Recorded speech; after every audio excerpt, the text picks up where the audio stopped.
안녕하세요. 설교 복귀 시간입니다. 오늘 우리가 함께 생각할 설교는 대림절 둘째 주일, 오늘 제가 한 설교입니다. 2020년 12월 6일 제목이 이렇습니다. 내 백성을 위로하라 입니다. 이사야 40장 1절에서 11절까지를 본문으로 했습니다. 이 본문으로 제가 설교를 여러 번 했을 것으로 예상됩니다. 제가 확인해 보지 않았어요. 계획에 따라서 주어진 말씀을 본문으로 해서 설교를 하니까 3년에 한 번씩 돌아옵니다. 계획이 3년 주기로 돌아가요. 그래서 금년 대림절에 주어진 그 설교 본문이 3년 후에 옵니다. 다만 설교 미안합니다. 그 대림절 그 3년 주기로 오는 게 구약, 서신, 복음서 이렇게 되기 때문에 이걸 그냥 어림짐작으로 평균을 낸다면 9년마다 한 번씩 하게 됩니다. 그걸 골고루 하게 된단 말이죠. 근데 제가 설교 본문으로 선택하는 그 기준이 한 달에 4주라고 한다면 2번은 복음서, 한 번은 서신, 또 한 번은 구약 합니다. 그렇기 때문에 구약으로 할 기회는 좀 더 줄어들죠. 복음서는 아주 반복해서 하게 될 겁니다. 이사야 40장 1절에서 11절까지 아주 유명한 겁니다. 설교 시간에 그 구절을 도입하면서 제2 이사야의 시작 부분이다 말씀드렸습니다. 이런 설명이 어떤 분들에게는 낯선 것으로 들릴 겁니다.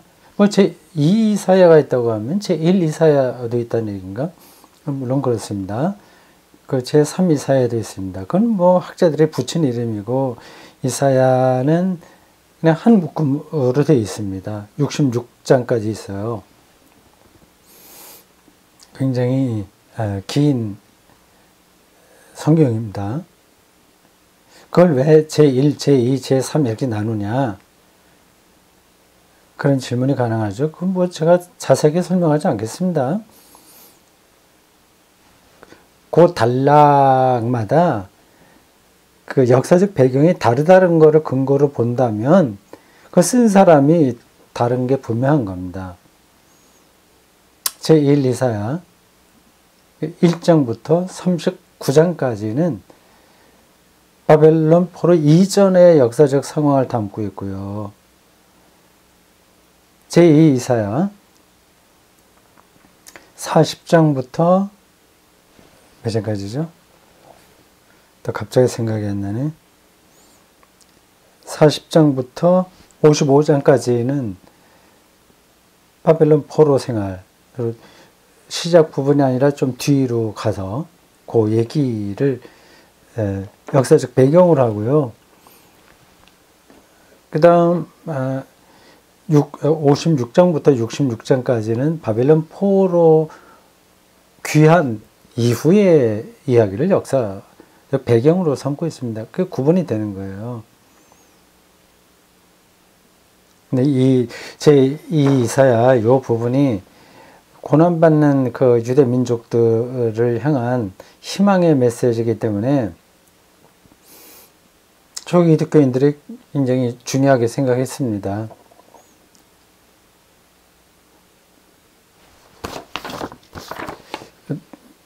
신약 성경에도 많이 인용된 구절들이 좀 있을 거래요.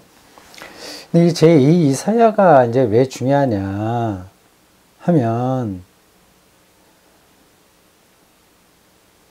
구약 성경 전체를 묶어주는 신학적인 관점이 여기 이제 들어있기 때문에 그렇습니다.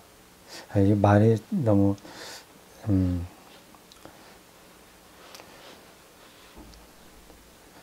이론적으로 흐르는 것 같죠. 신학 공부 시간도 아닌데 너무 그런 거 자세하게 얘기하는 것 같습니다.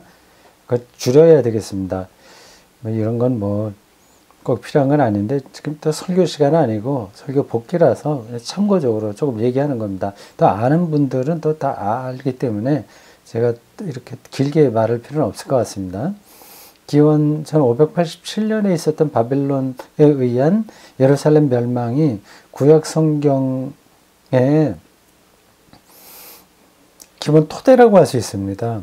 그 역사적 사건에 근거해서 구약 성경의 신앙이 자리를 잡았다고 보면 됩니다. 그 시기에 선포된 말씀이 바로 제2 이사야죠. 제2 이사야만이 아니라 물론 다른 것도 있습니다. 다른 성경도 그 시대에 선포된 게 있는데 이것도 거기에 포함된 성경으로서 아주 중요한 거죠. 창세기부터 출애굽기, 레위기, 민수기, 신명기까지 이르는 그런 내용들, 이건 아주 역사적으로는 훨씬 더 옛날이니까 이 바벨론 포로 상황하고는 관계가 없는 것처럼 들리지 않습니까? 전혀 그렇지 않습니다. 바벨론 포로로 잡혀가 있던 그 시대에 제기된 신학적 질문에 대한 대답으로서 모세오경이 나온 겁니다. 그런 정도로 그냥 이해하고 계시길 바랍니다. 여러분들이 오늘 그 이사야 40장 성경 봉독자가 읽을 때 다 들었을 겁니다. 쭉 흘러가는데 이게 글을 쓰는 사람이 아무 생각 없이 쓰지 않습니다. 뭐 하나님께서 뭐 말씀하셨으니까 그대로 받아석겠거니 생각하실지 모르겠으나 전혀 그렇지 않습니다. 어떤 관점이 있는 거예요. 모든 글들은 그 방향이 있습니다. 논리적으로 그게 딱 앞뒤가 맞아야 이게 살아있는 글이 되고 그런 살아있는 글들만 성경으로 채택이 되는 겁니다. 이렇게 수준이 낮으면 논리성과 합리성 어떤 그런 것들이 떨어지게 되면 그건 수준이 낮은 글이거든요. 그건 성경으로 들어올 수가 없습니다. 40장 1절부터 11절까지 물론 그 31절까지 다 연관되긴 하는 건데 설교 본문으로는 11절까지만 읽었으니까 그것만 놓고 말씀드리는 겁니다. 흐름이 있는 거예요. 거기에 그 흐름을 잘 따라가야 이 말씀의 의미나 깊이들이 들어올 수 있습니다. 우리 일반 신자들에게 또 목사들에게도 비슷하게 나타나는 현상이지만 너무 이 글을 죽은 말로 받아들일 경우가 많습니다. 그냥 또 그 정도에 있는 거예요. 어떤 그 박물관에 있는 유물처럼 그 유리 안에 보관되어 있어서 이렇게 구경만 하는 정도로 끝나게 됩니다. 물론 그걸 근거로 해서 아주 재밌는 이야기는 또 할 수 있어요. 지금 신자들의 영혼을 터치할 수 있는 그런 이야기들을 이 성경 본문에 끌어다 붙여갖고 아주 재미있는 설교를 할 수 있습니다. 저도 마음만 먹으면 그런 쪽으로 설교할 수 있습니다. 어떤 소설, 영화, 또 뭐 여러 가지 에피소드, 그리고 뭐 간증 유해 비슷한 것들, 그 인간 심리에 관계된 것들, 그런 것들을 이 성경 본문에 잘 이렇게 얼버무려서 그런 신자들이 뭐 골치 아프게 생각하지 않고 그냥 재밌게 들을 수 있는 설교를 할 수가 있어요. 그럼 얼마든지 가능합니다. 근데 그거는 바른 설교자의 자세가 아니죠. 핵심은 이 텍스트 안으로 들어가야 되는 겁니다. 그래서 그 텍스트 안에 들어가서 거기에 나타난 하나님의 뜻, 하나님의 계시, 하나님의 현실이 뭐냐를 더 알아듣기 좋게 설명하기 위해서 오늘의 문제를 끌어들이는 거예요. 근데 오늘의 문제를 위해서 성경을 가져다 쓰는 게 아니라, 이 차이를 아시겠죠? 그건 그렇고요. 이 40장 1절부터 11절까지 전체 흐름이 있는데, 여러분들이 들으시면서 느꼈겠지만, 갑자기 6절에서 8절에 해당하는 내용이 들어옵니다. 이게 도대체 왜 여기 있지, 이 이야기가? 이게 전체 흐름에서 볼 때 별로 이렇게 적합하지가 않게 들립니다. 이렇잖아요. 1절에 위로하라, 그런 쭉 이야기를 하고, 광야에 길을 내라, 그런 것까지는 좋아요. 근데 6절부터 8절 보면, 모든 육체는 풀이다. 모든 육체는 풀이다. 풀은 마르고, 시들고, 그런 얘기가 나옵니다. 이 백성은 실로 풀이로다. 얘기를 하고 있어요. 지금 위로하고 희망을 줘야 되고, 뭔가 길을 내야 되고, 그리고 거기에 갈 준비를 딱 정신 차리고 해야 되는 마당에 풀이다. 이런 얘기가 나오면 좀 앞뒤 맥락이 맞지 않는 이야기로 들리지 않습니까?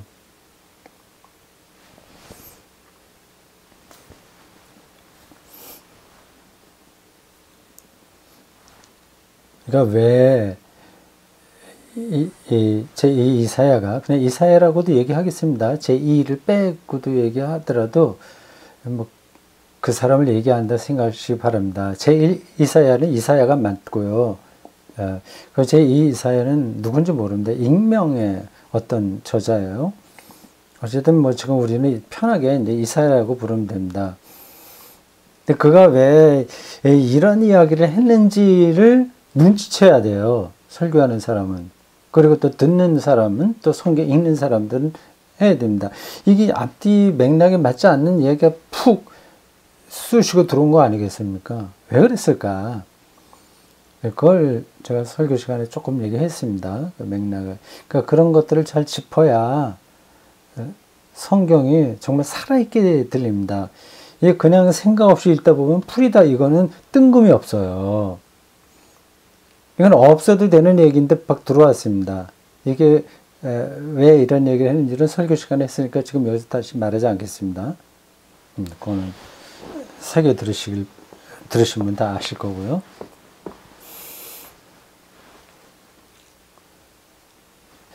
풀이다, 그리고 꽃이다, 이런 얘기를 하지 않습니까?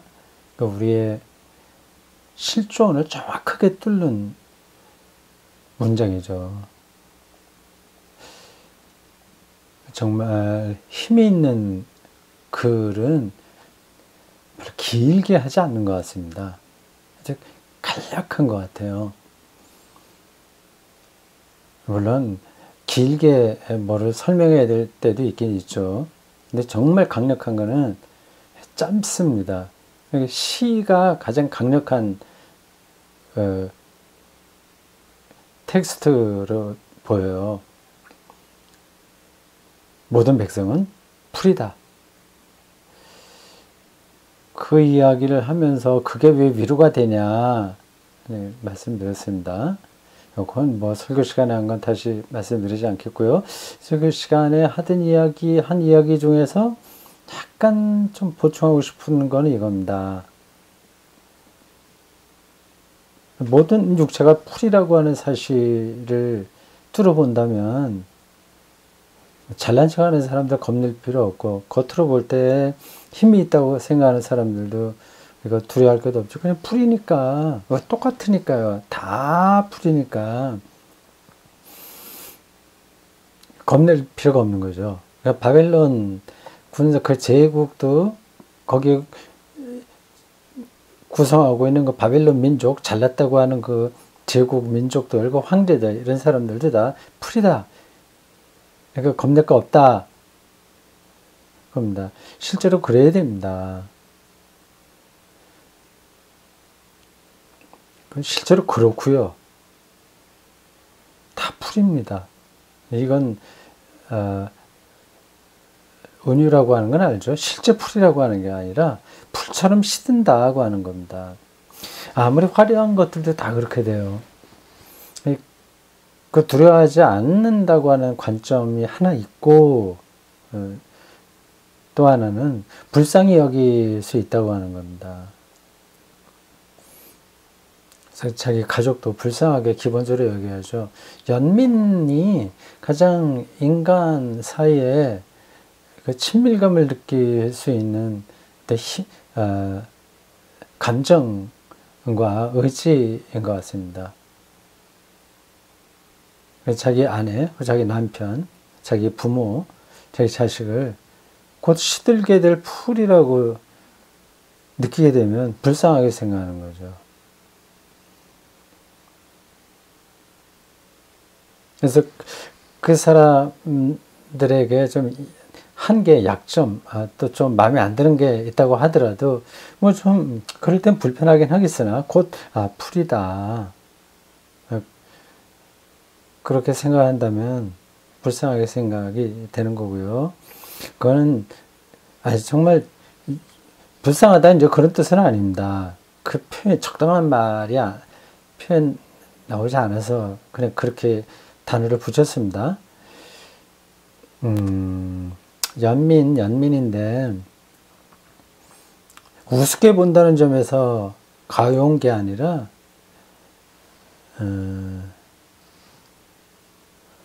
공동 운명체라고 하는 관점에서 그런 거죠. 예. 그래서 어떻게 하면 이제 나이가 들어가면서도 자기 아내와 남편을 나이가 들수록 마음에 안 드는 건 더 많아지는 건 아시죠? 이게 또 그게 마음에 안 드는 게 무조건 상대방이 잘못해서 그런 건 아니고 사람이 이렇게 서로 마음을 맞추기 기본적으로 불가능합니다. 그게 마음에 안 들어도 풀이다 생각하면 관점이 달라지게 되는 거죠. 이건 뭐 설교의 핵심은 아닌데 그 표현이 나와서 그걸 실제로 우리의 삶에서 어떻게 받아들여야 되냐 하는 뜻으로 말씀드린 겁니다. 두 가지예요. 잘난 척하는 그러한 세력 앞에서 겁먹지 말자. 그래봤자 풀이다. 그 사람들이.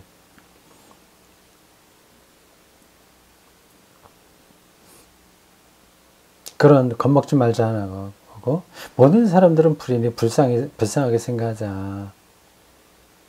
동병상련. 냉소적인 차원이 아니라 우리의 감정을 따뜻하게 만들고 동질의식 갖게 되고 연대하게 하는 그런 동병상련 필요하다. 모두가 다 그런 피조물이다. 그런 시각이 좀 필요한 것 같습니다.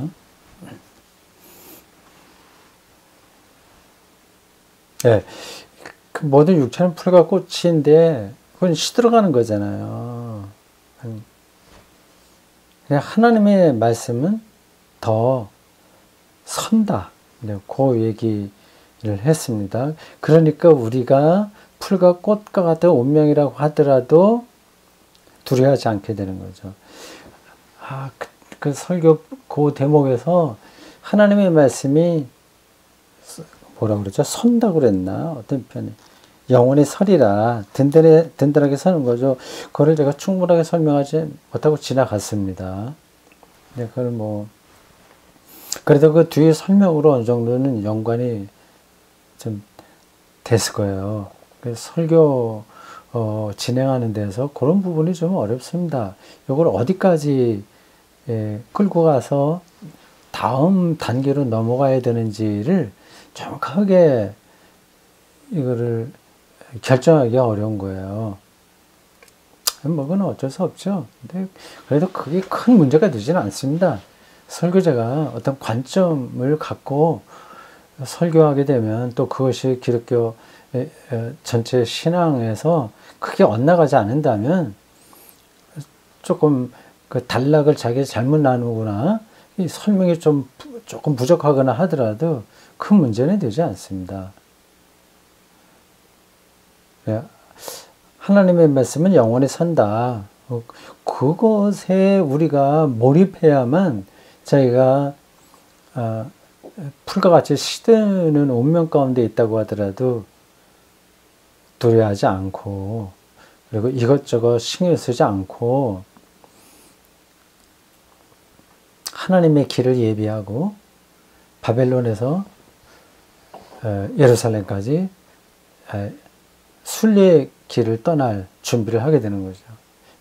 마치 인생길하고 비슷합니다. 바벨론을 떠나는 거하고 출애굽하는 것은 구약 성경에서 가장 중요한 신앙의 모티브예요. 떠나는 겁니다. 애굽도 대단한 나라 아니겠어요? 거기 있으면 최소한도 먹고 사는 데는 지장이 없습니다. 바벨론도 얼마나 발전된 문명이었습니까? 세계 최고였죠. 거길 떠나는 거예요. 어디로 가냐? 그 예루살렘이라고 하는 것이 그 애굽이나 바벨론이라는 문명에 비하면 형편없는 데거든요. 그래도 이스라엘 사람들은 그것을 향해서 떠났다. 결국은 그 얘기입니다. 이게 현실적으로는 맞지 않습니다. 누가 그렇게 살라고 하겠어요. 그거는 애굽이나 바벨론과 같은 최고 문명, 지금 우리가 구가하고 있는 모든 것들이 그런 거죠. 거기서 우리의 영혼이 생명을 얻지 못한다는 것을 꿰뚫어 봐야만 그걸 떠날 수 있습니다.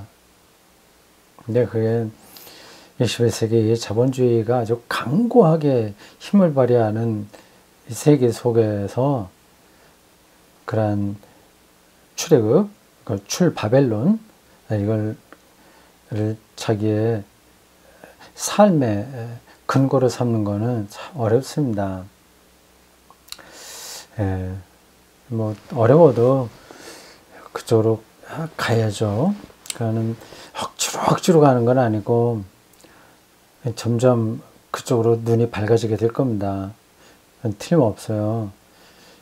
설교 시간에도 한번 얘기한 건데 그 저절로 보이지 않는다고 얘기했습니다. 떠나야 된다고 하는 게 그게 현실로 잘 느껴지지 않아요.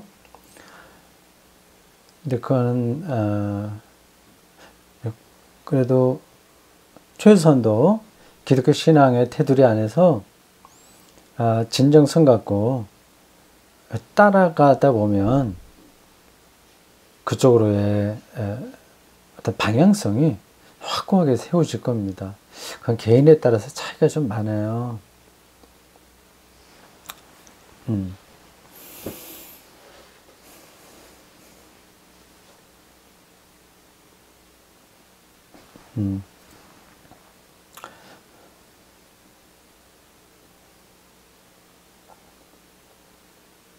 설교 중에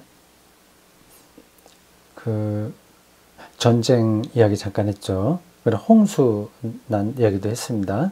그런 특별한 사건이 벌어졌을 때, 그리고 그것이 끝난 다음에 모든 이들에게 비슷한 정도의 수준으로 어떤 보상이 주어진다면 누가 위로를 받고 누가 낙심하겠냐, 그 얘기를 하다가 그 예를 들었습니다.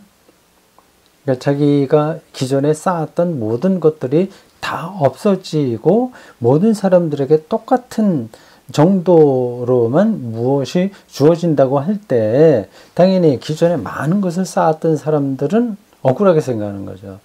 기존에 아무것도 없었던 사람들은 오히려 더 위로가 되는 거죠. 아주 특별한 상황을 그렇게 좀 전달이 좀 잘 되기 위해서 말한 겁니다. 그걸 이제 더 우리에게 일반적인 뭐 그런 상황을 한다면 모두가 죽으니까 그 가져갈 것도 아니고 그냥 흔하게 하는 얘기로 그렇죠.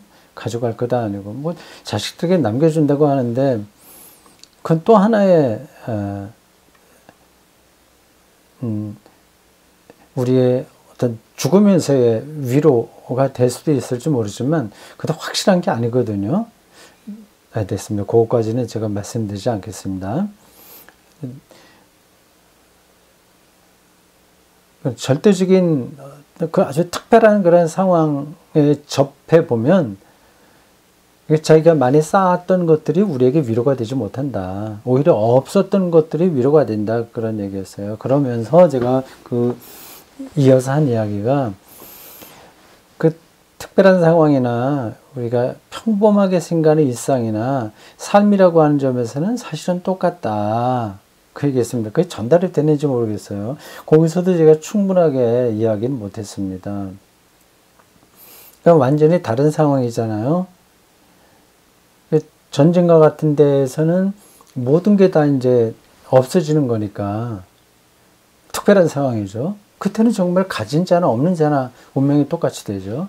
근데 일상에서는 그건 여전히 차이가 있는 거 아니냐. 그런 겁니다. 근데 그 똑같다고 하는 거 아시겠죠? 제가 어떻게 더 설명을 해볼까요?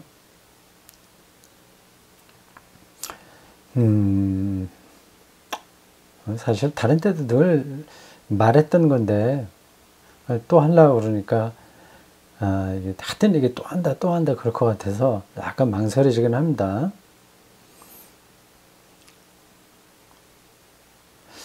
서울에서 한 30억짜리 아파트에 뭐 한강변도 좋고 강남도 좋고 강남도 한강변에 있나요? 근데 거기에 한 50평짜리 산다면 한 30억 정도 되지 않을까요? 거기에 아파트에 사는 사람이 있다고 합시다. 그게 그 사람의 일상이에요. 그리고 여기 제가 사는 이 원당 아니면 영천 시내라고 하더라도 조그만 아파트에 산다거나 해봐야 키껏 비싸봐야 2억 더 이상 되겠습니까? 아니면 이런 시골 같은 데 가면 빈집도 많이 있고요. 1억 원만 주면 그냥 사람이 살만한 집은 이제 구할 수 있을 겁니다.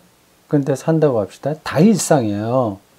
근데 30억짜리 집에 사는 거하고 1억이나 2억짜리 집에 사는 거하고 그냥 돈 액수로만 보면은 큰 차이죠. 근데 그냥 산다고 하는 점에서는 똑같은 겁니다.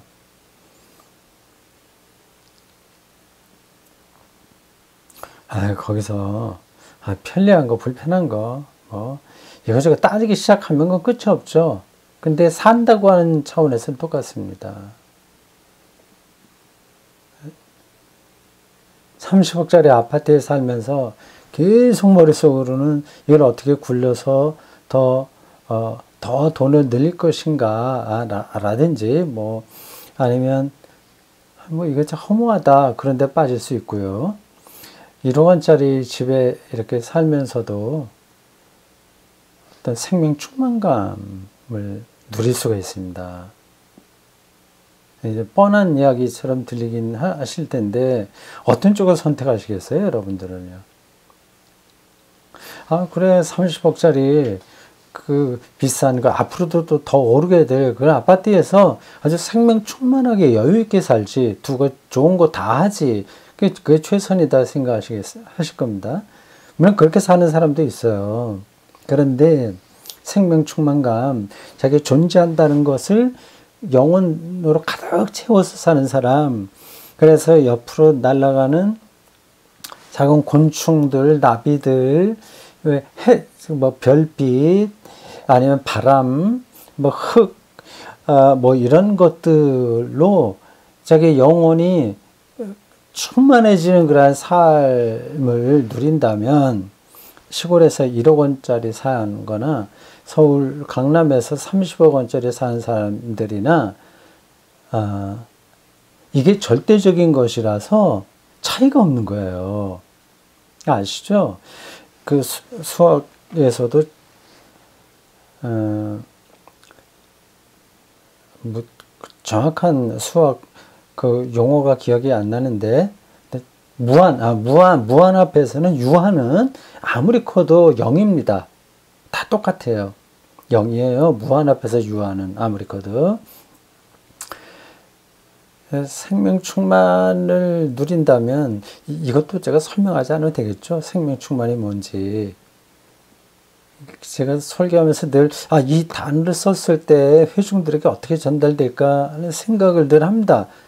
그래서 그게 너무 관념적으로 돼서 이거 뭐 뜬구름 잡는 이야기가 되면 어떻게 할까 그것도 생각 좀 조심합니다. 그래서 요즘은 제가 설교를 가능한 대로 이 현실에서 그걸 경험할 수 있는 것들을 많이 좀 설명하는 편이에요. 그래서 어떻게 하나님 안에서 영원한 삶을 산다는 게 이 일상에서 어떻게 나타나나, 우리가 의로워진다고 하는 게 과연 뭔가 하는 것들을 아주 실질적으로 설명하려고 노력하고 있습니다. 그냥 그거는 제가 제법 좀 잘하고 있다 생각이 들어요. 여러분들이 오랫동안 제 설교를 들은 사람들은 그런 차이를 좀 아실 거래요. 그래서 제가 뛰어난 설교를 하지 못하지만 기독교 영성, 기독교 신학, 신앙, 그것의 기본은 알거든요.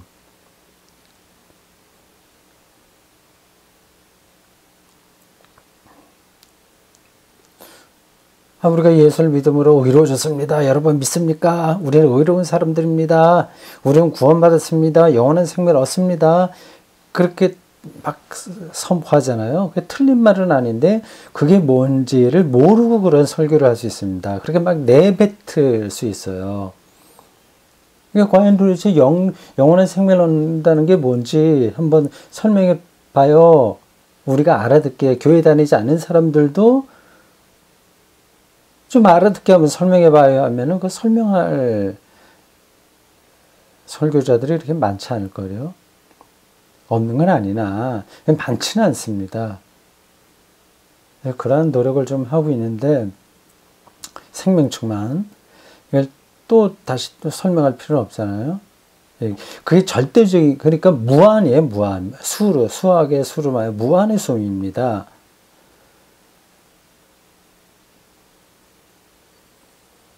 그러니까 몇 평짜리 아파트에 사내하는 것은 아무리 차이가 난다고 하더라도 유한한 수이기 때문에 0이죠, 0. 말하자면. 그런 차원에서 제가 특수 상황이나 평범한 일상에서나 삶이라고 하는 건 똑같다 그렇게 말씀드린 겁니다. 그러니까 요걸 생략하고 그런 얘기만 했으니까, 똑같다는 얘기만 했으니까 설교 듣는 사람들 중에서는 그게 왜 똑같다는 건지 그게 잘 이해가 안 된 분들도 계실 겁니다.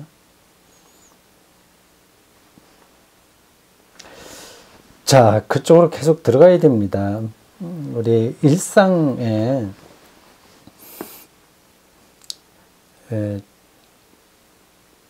은폐되어 있는 하나님 나라와 하나님의 통치, 생명, 그런 것들이 영혼을 가득 채우는 것, 그런 쪽으로 나가야죠. 그게 어떻게 나가냐? 그건 자연주의, 자연 속에서 자유를 누리고 풍요로워지고, 일반적으로 많이 그렇게 생각합니다. 기독교인들 중에서도 그렇게 사는 사람들이 많고요. 저는 그거 좋다고 생각합니다. 근데 그건 이제 창조 영성 안에서 가능한 이야기고요. 기독교 신앙은 하나님 아버지의 창조의 영성, 그리고 그리스도론적인 영성이 있습니다. 예수 그리스도요. 그리고 성령론적인 영성이 있어요. 그러니까 삼위일체거든요. 그러니까 창조는 자연이니까 그 안에서 우리는 기독교 신앙이 아니라고 하더라도 그런 걸 누릴 수 있어요. 지난주에 설교에도 비슷한 걸 말했습니다. 근데 거기만 머물러 있으면 이제 기독교 신앙이라고 말할 수는 없습니다. 완전히 아니라고 말할 수는 없으나 충분하지 않은 거죠. 그리스도 사건이 어떻게 영원한 생명이냐까지 연결돼야 됩니다. 그런 부분들이 있다고 하는 것을 염두에 두시기 바랍니다. 좀 생각이 있는 사람들은 자연 영성에서 얻는 생명 충만감은 다 속속 알아듣는데 또 경험도 하고요. 예수 그리스도를 통한 구원, 생명 충만감 이런 것들은 약간 부족한 것으로 생각이 됩니다. 아니면 약간 막연한 것으로 생각을 합니다. 그건 좀 더 생각이 필요합니다.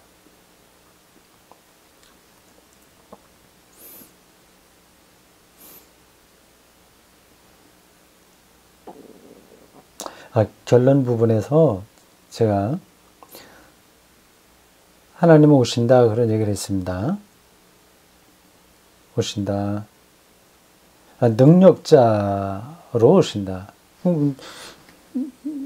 이사야의 40장 앞부분에서 나온 얘기입니다.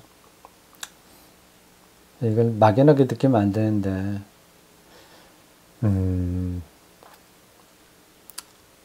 이제 그 목자로 오신다. 능력자와 목자가 연결되어 있어요. 참, 제 이사야도 참 뛰어난 사람입니다. 10절에서는 강한 자, 그의 팔로 다스린다. 상급과 보응이 있다. 심판자로서 아주 강력한 카리스마를 보이는데 11절에는 목자로 나와요. 그러니까 이 둘의 간극이 있잖아요. 강한 자와 그의 팔로 다스리고 심판한다고 하면 뭐 황제 정도 되는 그냥 인간적인 세상에서 말을 한다면 그런 것으로 우리 머릿속에 정리가 되는데 목자는 또 전혀 그렇지 않잖아요. 근데 이게 같은 거라는 겁니다. 근데 강하다고 하는 것은 뭐 군사력이나 뭐 경제력 이런 걸로 세상을 좌지우지하는 게 아니라 오히려 목자처럼 양의 생명을 책임지신다는 뜻이에요. 이제 그분이 온다고 하는 겁니다. 대림절 신앙에 딱 맞는 이야기죠. 그분이 대림절 신앙이 세 가지 차원을 가리킵니다. 그분, 목자이신 그분. 그냥 우리는 이것저것 생각하지 않고 그 옆에만 있으면 될 그 어떤 분. 우리 양으로서 그의 음성을 듣기만 하면 문제가 해결될. 이건 우리 기준에서의 문제 해결이 아니라 그 목자만 알고 있는 방식으로 문제가 해결되는 바로 그분. 그분, 네, 목자. 그분이 이제 세 가지 차원의 대림자로 이미 왔고 오실 것이고 그리고 현재 함께 하신다. 이러한 차원들입니다. 그건 또 설명을 하려면 또 여러 가지가 필요합니다. 그냥 공식적으로 어떤 구구단을 외우듯이 그거는 그냥 머릿속에 넣어두시면 되겠습니다. 대림자 신앙. 하나님이 능력자와 목자로서 우리에게 이미 오셨고 올 것이고 그리고 지금 함께 하신다고 하는 겁니다. 예. 그런 쪽으로 우리의 신앙이 더 폭 넓어지고 더 깊어졌으면 좋겠습니다. 생명을 얻을 거예요. 자, 오늘 설교 복기 여기까지 하겠습니다. 수고했습니다. 대림절 둘째 주간 잘 지내시기 바라겠습니다.